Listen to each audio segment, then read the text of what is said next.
বৰ্তমান মাছে নদী বিল আদিত কণী পৰাৰ সময় তথা বংশ বৃদ্ধি কৰাৰ সময় আৰু এই সময়ছোৱাত কণীযুক্ত মাছ নিধন বা ধৰা মৰা ক্ষেত্ৰত নিষেধাজ্ঞা আৰোপ কৰি থৈছে শিৱসাগৰ জিলা প্ৰশাসনে।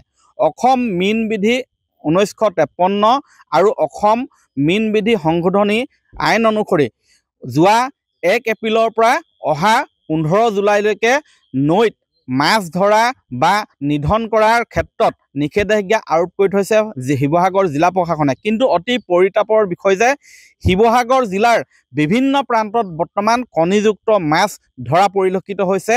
বহু মাছুৱে বিশেষকৈ দিচাং আৰু দিখৌ নদীত বৰ্তমান জাল, বিভিন্ন প্ৰকাৰৰ জাল, টঙি জাল, খেৰালি জাল বা ফাঁচি জাল তৰি মাছ ধৰা পৰিলক্ষিত হৈছে। বিশেষকৈ শিৱসাগৰৰ দিচাংমুখ, তাৰ পৰা কোঁৱৰপুৰ, দিখৌমুখ, ৰিৰিয়া, লিগিৰিবাৰী আদি এলেকাত ব্যাপক পৰিমাণত কণীযুক্ত মাছ ধৰা পৰিলক্ষিত হৈছে। এই যিবিলাক নাও দেখিছে, ইয়াত মাছুৱৈসকলে এই নাও ব্যৱহাৰ কৰি নিশাৰ ভাগত বিশেষকৈ মাছ ধৰা অধিক পৰিলক্ষিত হয়। ইয়াৰ উপৰিও দিনৰ ভাগতো এই নাও লৈ ইয়াৰ নদীত, এই দিচাং নদীত মাছ ধৰা পৰিলক্ষিত হয়, যাৰ বাবে ইয়াৰ একাংশ স্থানীয় লোকে ক্ষোভ প্ৰকাশ কৰিছে, সচেতন নাগৰিকে ক্ষোভ প্ৰকাশ কৰিছে আৰু যি নীৰৱ দৰ্শক হৈ থকা মীন বিভাগক যথোপযুক্ত ব্যৱস্থা ল'বলৈ দাবী জনাইছে। দাদা কি ক'ব? হয়, মই এই বিষয়টো আপোনাৰ আজি যোৱাকালিও কৈছিলোঁ এই কথাটো। আপোনাৰ মীন বিভাগৰ বিষয়ববীয়াসকলকো অনুৰোধ কৰিছিলোঁ এই বিষয়টোৰ ওপৰত। ইয়াত অলৰেডি আমাৰ এই দিচাং নৈত আপোনাৰ ব্ৰহ্মপুত্ৰ হেটেজ, আপোনাৰ যিটো আপোনাৰ লিগিৰিবাৰী যিটো ব্ৰহ্মপুত্ৰ হেটেজ জেগাত আপোনাৰ প্ৰত্যেক জালুৱাই আহে, ইয়াৰ ৰাতিও আহে, দিনতো আহে।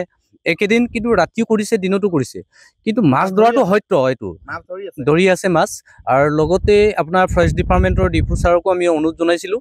তেখেতেও কৈছে এই বিষয়টোৰ ওপৰত প্ৰশাসনৰ ওপৰত ঠেলি দিছে তেওঁলোকে। প্ৰশাসনে আমাৰ দিচামুখ যিটো প্ৰশাসনৰ পৰা যিটো এটা প্ৰটেকশ্যন দিব লাগে, এই প্ৰটেকশ্যনটো আমি তাৰিখলৈ পোৱা নাই।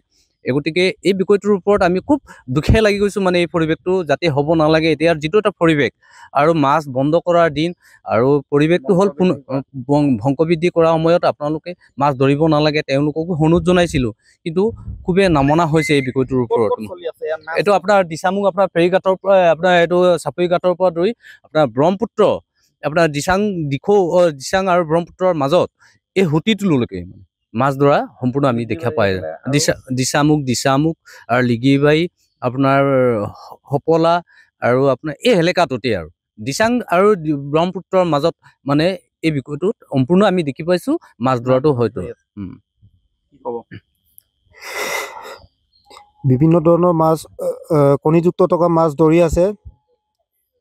তাত ছ'চাইটিৰ ইনভল্ভ আছে সম্পূৰ্ণভাৱে। কেনেকুৱা ছ'চাইটি? দিচাংমুখ মীনমহলৰ প্ৰেচিডেণ্ট সহদেৱ দাস আৰু ছেক্ৰেটাৰী তেওঁলোকো জড়িত থকা হয়, লকীয়া জড়িকে জড়িত আছে সম্পূৰ্ণভাৱে। হয়, ইয়াত একাংশ যে যি মীন ছ'চাইটি কিছুমান আছে, তেওঁলোকো এই বিষয়টোত আচলতে তেওঁলোকে গোপনে মাছ ধৰাৰ ক্ষেত্ৰত অৰিহণা যোগাইছে বুলি গুৰুতৰ অভিযোগ উত্থাপন হৈছে। বিশেষকৈ বংশ বৃদ্ধি কৰাৰ এই সময়ছোৱাত, মাছে বংশ বৃদ্ধি কৰাৰ সময়ছোৱাত মৎস্য চিকাৰ কৰাটো নিষেধাজ্ঞা আৰোপ কৰি থৈছে যদিও বৰ্তমান মীন বিভাগে কোনো ধৰণৰ উচিত পদক্ষেপ নোলোৱাৰ বাবেই এই ধৰণৰ নিষেধাজ্ঞা বৰ্তমান ফফুলা আচলতে ধোঁৱা চাঙত উঠিছে। ইয়াৰ ফফুলা স্বৰূপটো ওলাই পৰিছে।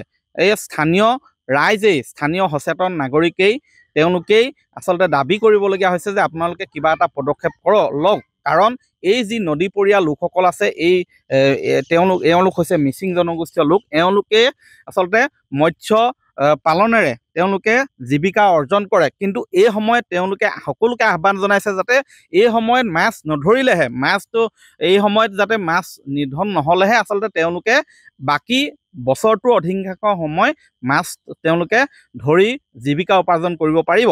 গতিকে এই বংশ বৃদ্ধি কৰাৰ সময়ছোৱাত কোনো ধৰণৰ যাতে যিবিলাক আচলতে মিৰিকা, বাহু, ৰৌ, চিতল, খৰিয়া, মালি মাছ, এইবিলাক যিবিলাক নিষেধাজ্ঞা আৰোপ কৰিছে, মাছ ধৰাৰ ক্ষেত্ৰত নিষেধাজ্ঞা আৰোপ কৰি থৈছে, এই মাছবিলাক যাতে নধৰে, নিধন কৰিব নোৱাৰে, তাৰ বাবে প্ৰশাসনক কঠোৰ ব্যৱস্থা ল'বলৈ দাবী জনাইছে। আপুনি বিচৰা বাতৰি পাব কেৱল নিউজ 18 এপত। নিউজ 18 এপ ডাউনলোড কৰিবলৈ স্কেন কৰক এই QR কোড। গুগল প্লে ষ্টৰতো পাব এই নিউজ 18 এপ।